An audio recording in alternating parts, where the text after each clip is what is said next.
looking at some of these kinematics problems. We already have chatted about kinematics, about how you have position, velocity, acceleration. You guys also seem to be physics kids, and so you're relatively comfortable from what I remember when we went over that. These questions, however, very quickly involve integrals because you don't always start with position and take derivative to get velocity and take derivative to get acceleration. Sometimes you have to start with velocity and take the integral to go backwards to position. So in theory, nothing new here, although we're gonna have to incorporate integrals and we'll see whether we need the definite or indefinite integrals. A.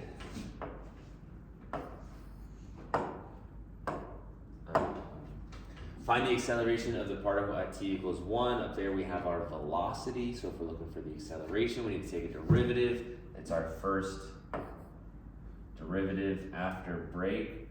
I'm going to go ahead and write that dv dt is equal to a of t, just to keep that straight in my mind. Then we're going to take the derivative of v to find a, even though that's written pretty poorly. So taking the derivative of that, dv dt. Derivative of e, nothing really changes, so e to the 3t minus 2. Chain rule, don't forget to take the derivative of whatever's up there. The derivative is just a 3. And that is our acceleration with respect to time. So writing it a little bit better, a of t is equal to 3e to the 3t minus 2. And then solving the question at time equals 1. A of 1 is equal to 3e to the 3 times 1 minus 2. 3 times 1 is 3, minus 2 is 1. So I'm getting 3e as my answer for part A. Now this is with GDC, and if somebody asked you, find the acceleration of the particle, would you rather have it as 3e, or would you rather have it as a number that is an irrational number? Probably you would want it as an irrational number, realistically, because it doesn't really matter what the 10th decimal place is when you're talking about reality. So what I would do is probably go onto the calculator and type 3e, press enter, and then maybe do these little squiggly lines since we're going to end up rounding. 8.15 rounded up to another 5. And so they're both the same thing. Obviously we've rounded, so they may be a little different.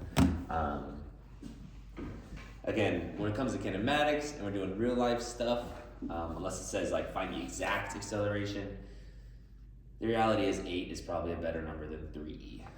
All right, not too bad. Part B. Oh, I'm running out of room. Part B, at what value of t does the particle have a velocity of 22.3? Velocity equals e to the 3t minus 2, and that should be equal to 22 minus 3.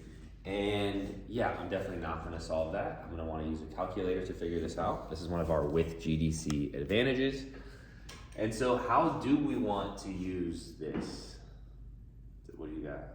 I said take the ln of both sides and bring the 3t minus 2 down and solve for t. Okay. Sure, we could do that. Or we also have the calculator, and we could look at where these two lines intersect. So let's look at both and let's try to not go too long. A good strategy, taking the ln of both sides, 3t minus 2 is equal to the ln 22.3 because the ln and the e over here are going to disintegrate when they touch. Then we're going to, maybe, or we have the calculator as well, so we're going to add 2 and divide by 3. So t equals 2 plus ln 22.3 all over 3. That's going to give us a number that should be the answer. You also have the calculator, and if the ln isn't coming to you, another strategy is to use the calculator. I'm going to set my y1 to the left side and my y2 to the right side, and I'm going to find out where do those two lines cross.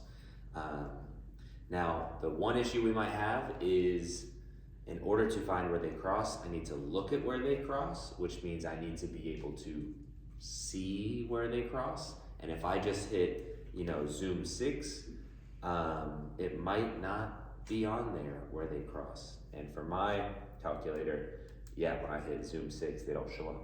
Now the reason is that this one is 22.3. So I'm probably gonna go to window, change my Y minimum maybe to 12 and Y maximum to 32. That way that I'm seeing that 22 right in the middle. And then if I go back to graph, it's super obvious where they cross. How do we feel about zooming out, zooming around the calculator? I hate the zoom in and zoom out button on the calculator. I always like to press window and pick my own window. So we feel okay about doing that. Second, calculate, intersect, enter. So when I did all that stuff on the calculator, I got 1.702 rounded. And when I type all of this stuff in the calculator, alpha y equals enter, 2 plus ln 22.3 over 3, enter, I got the exact same number. Excellent. Cool. Moving on. C. Mind you, we haven't done the integral yet, so here it comes. Find the distance traveled in the first second. Velocity doesn't really help us with that. Velocity has to do with the speed. Acceleration certainly doesn't help us with that. The distance traveled would be talking about position. And when it says in the first second, our issue with taking integrals, normally the integral of v, is that we're gonna have that plus c. And the plus c kind of makes everything useless because it's a big mystery. And so we always are hoping that the question is gonna give us more information to either find out what c should be, or where we can just make it a definite integral and we should be okay. Now for this question, if we have our plus c and we're looking for the distance traveled in the first second, I can think about doing that as like s of 1, my distance for the first after 1 second, minus s of 0, which is our starting position, and that would cover our distance traveled. But that also looks like definite integral, right? I mean, you take the one value and you subtract the other value. So for this question, we're gonna be computing the distance traveled. We're gonna put a 0 and 1 there. And so far, we've only talked about definite integrals as area under a curve. We've never done anything else, but distance traveled, also it's working great to help us find that, which conceptually is kind of weird, you know? I mean, if we have a graph that looks like this, and we're gonna say that is the distance traveled, it's kind of a weird thing, because area is in 2 dimensions and distance traveled is in 1 dimension, but you just gotta kind of go with it. We did a proof when we did definite integrals, and it was a little crazy, and at this point, your best bet as a math student is probably just to say, okay.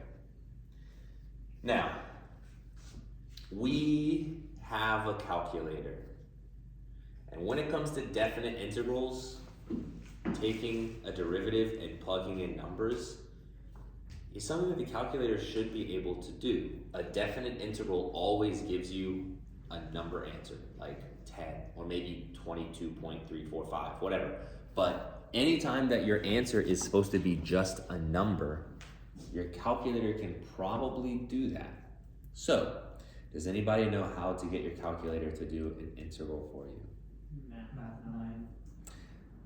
Okay, cool. Math 9, I wouldn't have found it there myself. I like to, you know how you have alpha y equals, which helps you make a fraction?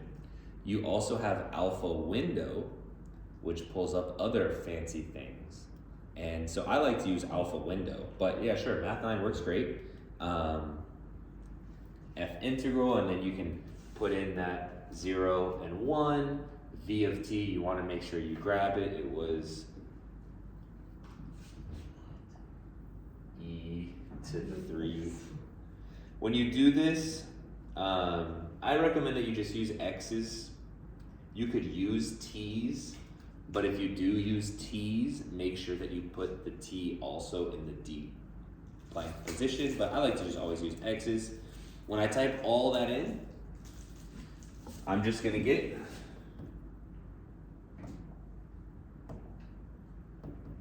0.861 rounded. How do you feel about that?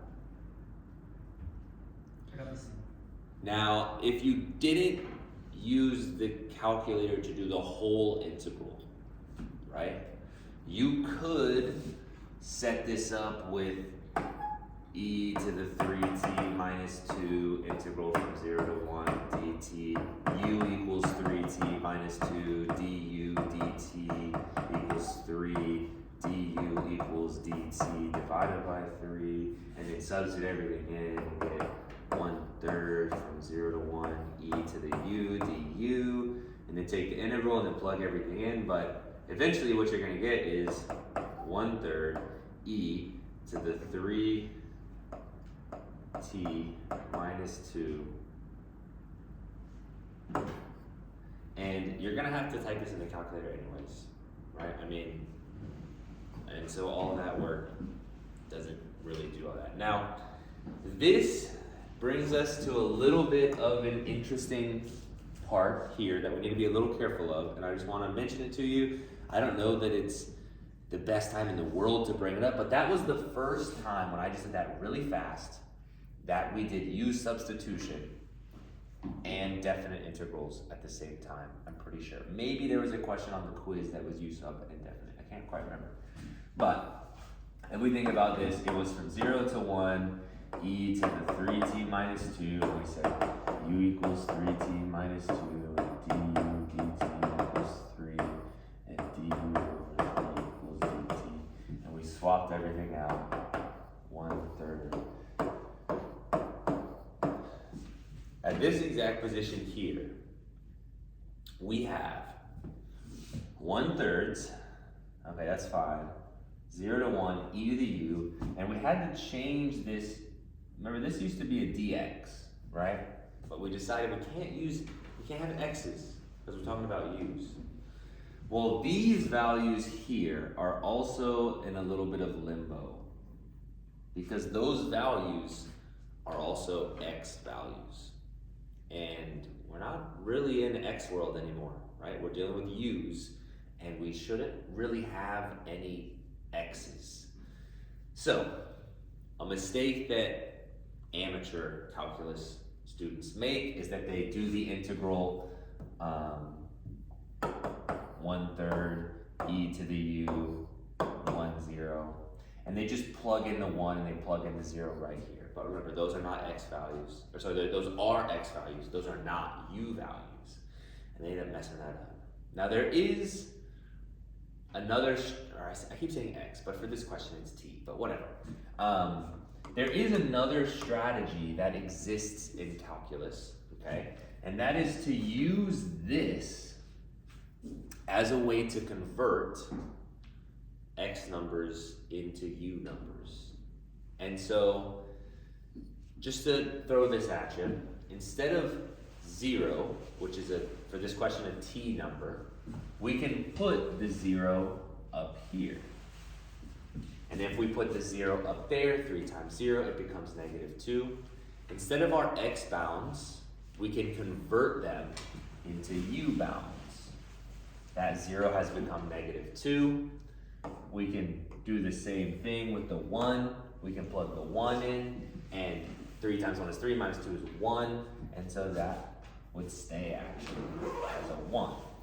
Now, if we convert this into u bounds, these are no longer in terms of t, these are in terms of u.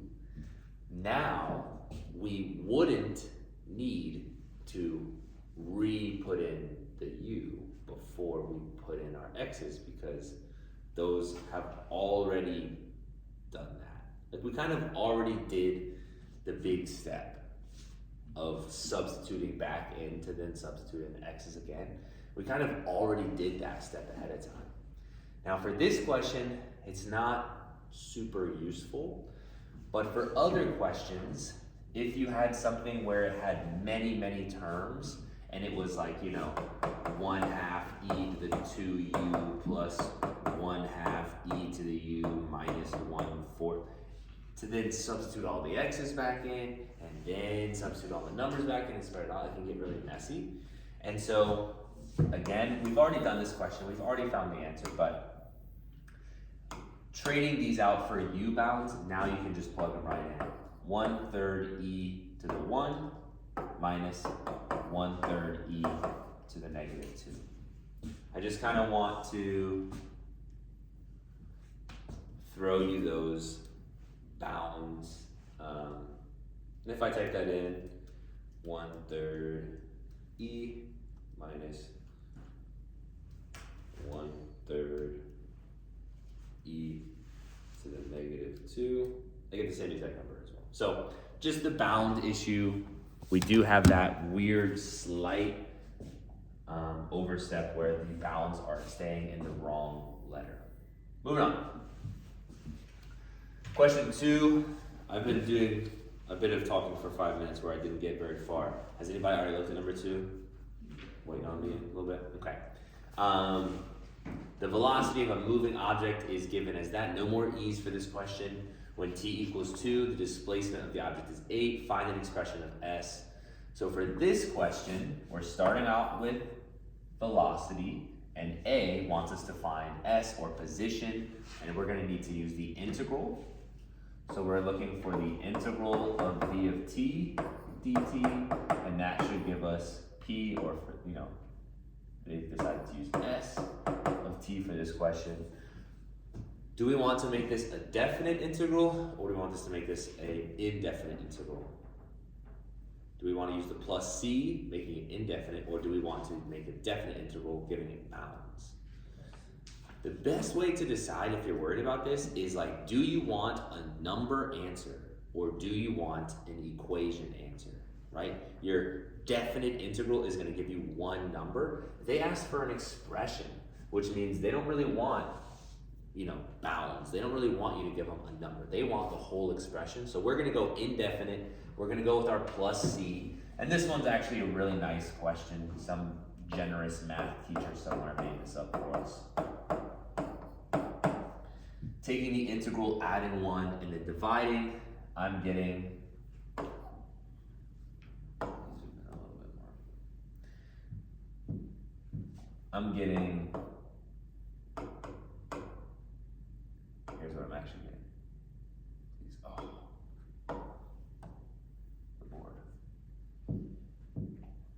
I got t power 4 minus t squared plus c, and that's going to be our s of t. Feel okay about that integral? Hopefully, sweet. What are we going to do to figure out c? Because basically c is killing us, especially in kinematics. You can just plug in your 2 and your 8. Exactly, the 2 and the 8 from the question, which means that this whole thing should equal 8, and all these t's should become 2, so we should have 2 power 4 minus 2 squared plus c equals 8. We should be able to solve for c now. 2 power 4 is 16, 2 squared is 4, that would make 12. Subtract the other side. I got c equals -4. But we still haven't quite answered the question yet. Make sure you give them the full equation, which we haven't written all out. S of t is equal to t power 4 minus t squared minus 4. That's what we really want as the answer. B says find the acceleration after 1 second. This is without a calculator, so we're going to be taking the derivative and plugging in a 1. At this point, I think we've pretty much done enough with kinematics. I think we get it. Question B, the derivative a of t would be 12t squared minus 2 after 1 second.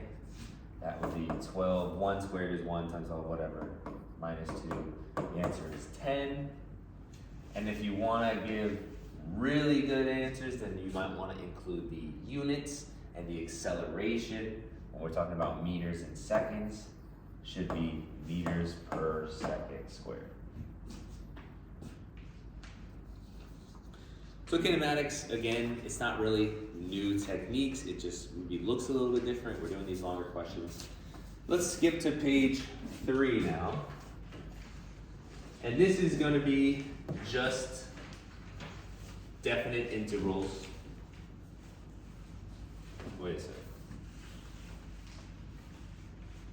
Were these on there in a different order?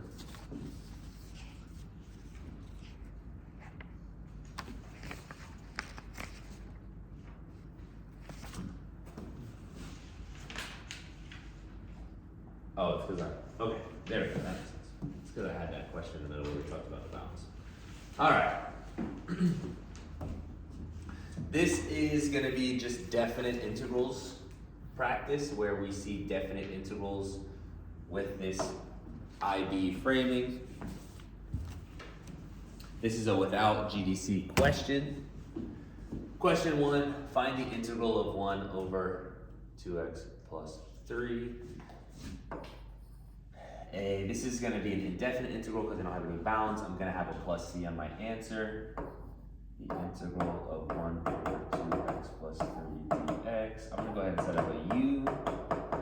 2x plus 3 du dx equals 2.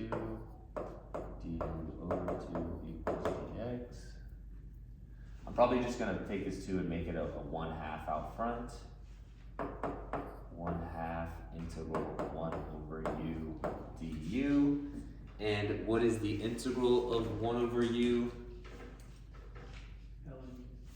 ln u. Now, honestly, I'm getting kind of annoyed with the integral of ln, whether it needs to be the absolute value or not. I know we talked about that before. I looked up some reasons as to why it works that way. And it makes sense, but then I've been solving some IB questions and they just ignore the absolute values. So I don't really know. This question, we're not going with the absolute values. We're just going 1/2 ln u plus c, swap everything back in. 1/2 ln 2x plus 3 plus c.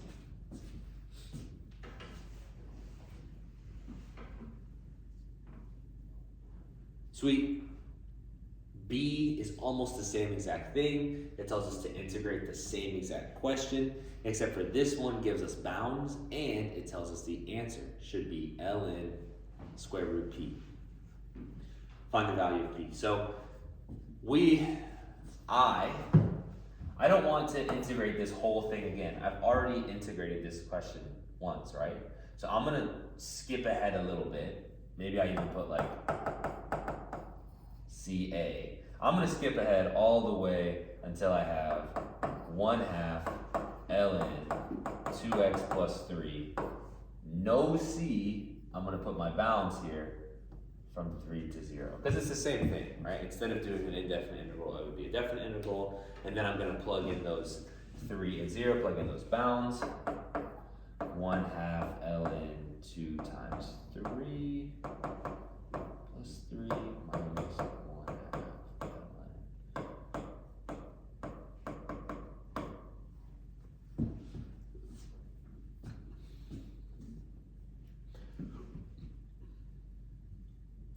This is 1/2 ln 9 minus 1/2 ln 3. The question says, remember that it should be equal to ln square root p, and we need to figure out what that is. And so we just need some of our logarithmic exchange allowances. What are we allowed to do with the minus? What are we allowed to do with the numbers out front? Minus is division and front numbers is the exponent. Perfect. And so when we divide with this minus 9 divided by 3 is going to give us 3. And then the 1/2 is the exponent, the 1/2 power is the square root. And so we're going to get ln square root 3. And then remember, answer the question. The question was find the value of p. And so I'm going to write p equals 3. Obviously, in the grading, it said be very careful, you know, don't let, a lot of students are gonna say 6, because they're gonna say 9 minus 3 is 6, but you guys were onto it. Minus means divide. All right, the last question. Given that the bounds are now m and the answer is 1, calculate the value of m. It's gonna get a little messy for this question. We're definitely gonna need our rules locked up. Again, same thing. I'm not really gonna do all this over again. I even put CV for this one. I'm gonna go straight to where I plugged everything in. 1/2 ln 2m plus 3, putting the m in there. I'm gonna zoom in because this question is a little. And then this would be the same, minus 1/2 ln 3. I'm just gonna put 3 because we already did it with the 0.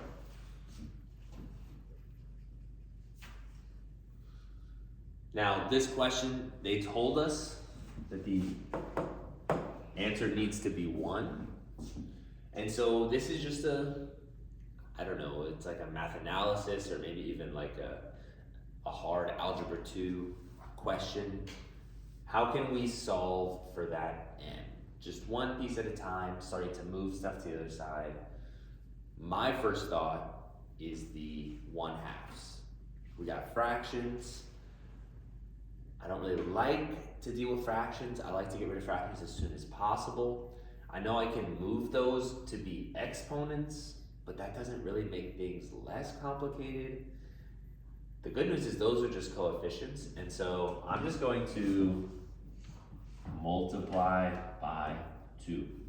All right, they're 1/2, multiplying by 2, they're gonna turn into 1s, and we're gonna be in good shape. So I'm gonna get ln of 2m plus 3 minus ln of 3 is equal to 2. That 1 is gonna change into a 2.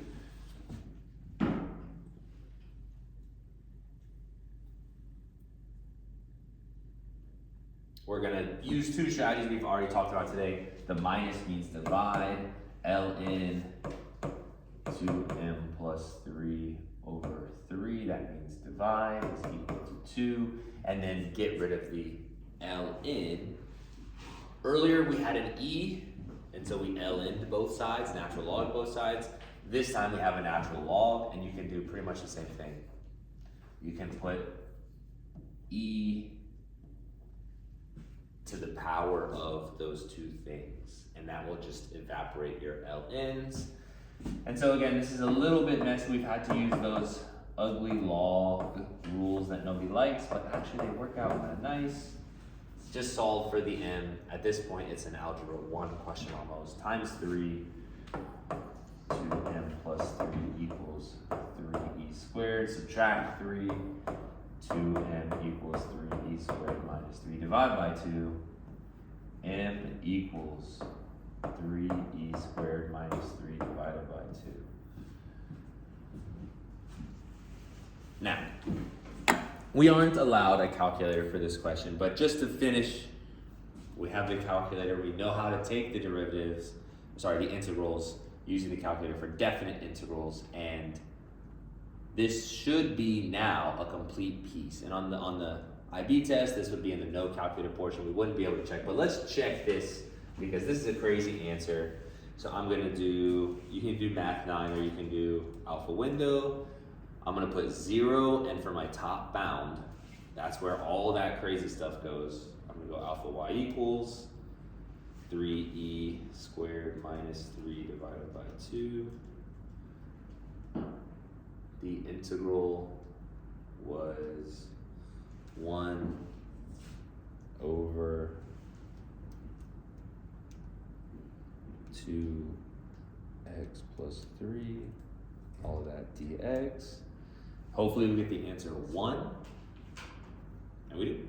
So as crazy as that bound is, it does work. It is a legit answer for how that stuff works. So, all right.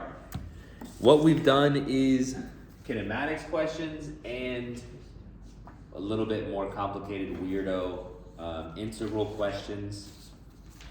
If you flip to the next page, you can notice that for question 5, again, they're giving you that mystery bound, which is a very similar question. Then number 6, again, you have that mystery bound. And then number 7, again, you have that mystery bound always showing up. It's a very common thing.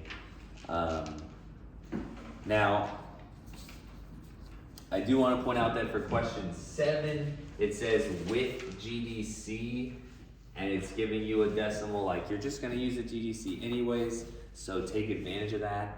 You know, solve in as much as you feel like you need to, but then eventually you're going to need a calculator to finish that question. Now, getting to this very last page that you have, and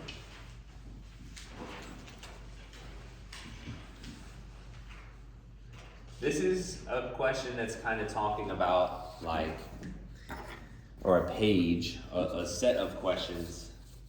Like, what are you allowed to do with these integrals and moving them around?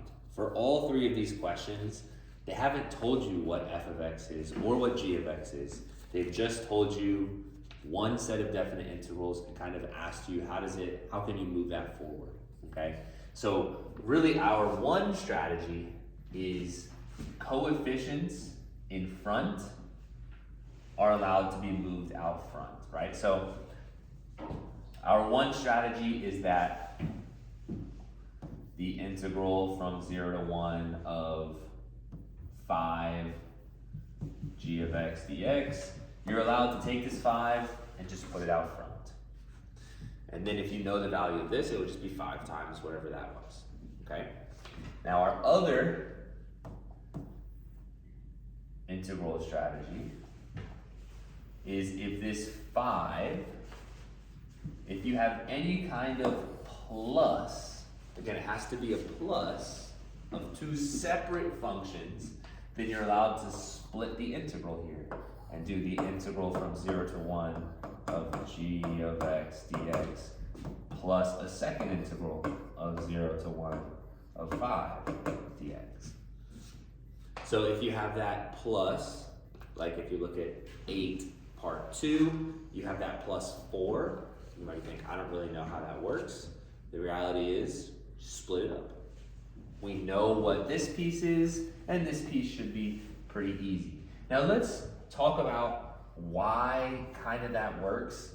What does this plus 4 do, or what does that plus 5 do? Those plus 4s outside of the function either move you up or move you down.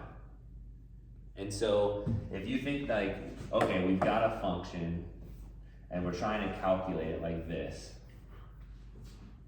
And let's just say that this is f of x. As soon as we do a plus 4, it's gonna move all of this up 4. And now we're gonna have to calculate also this little box, which is gonna be that second piece. And it's just gonna be a nice, easy box, a nice, easy rectangle underneath that shape. Now, most likely this shape is gonna be more of a curve than a straight line. But again, the box is still just gonna be a box. So that's a pretty easy thing. Now, on the question 9, somehow we only have one of these questions here. For question 9, we have this. Now this is different, okay? This minus 2 is not f of x minus 2, where it's separate functions and we can split it into 2 separate integrals. This is f of x minus 2, okay? And the minus 2 has been included. Again, if you think back to algebra 1, how does that minus 2 translate your function? It doesn't translate you up and down anymore, it translates you left or right. And that is a big deal when it comes to integrals, right? If we're back here and now, instead of trying to calculate this region, if I move my whole function to the side, now it looks very different, right? This triangle shape is not what I'm looking for. Now I'm looking for this shape. And we kind of talked about how this triangle is above and this triangle is below. And so moving on left to right is a big problem for definite intervals. So what comes along with these questions is when one of them gets moved left or right, you need to move the bounds with it. Otherwise, you're just going to get a whole new random question. So for this question, it says, we can just kind of do it together, but f of x minus 2, remember that means that we've shifted our function to the right 2, because those inside ones are always opposite signs, is equal to 8. And we know that the original from 0 to 3 is equal to 8. So what we need to do is shift everything to the right 2, which means our bounds also need to shift to the right so that we keep our our area as the same piece. So what would our bounds be if we needed to shift to the right? 2. Right, I mean, it's pretty easy. We move to the right 2, you need a plus 2, it would be 2 to 5. It's pretty easy, but a lot of students will see that and they'll still try the split up technique, and that's not how it works. So just try to keep track of what moves you left and right and what moves you up and down. The left and right is a big problem, but it's got an easy solution, thankfully. All right.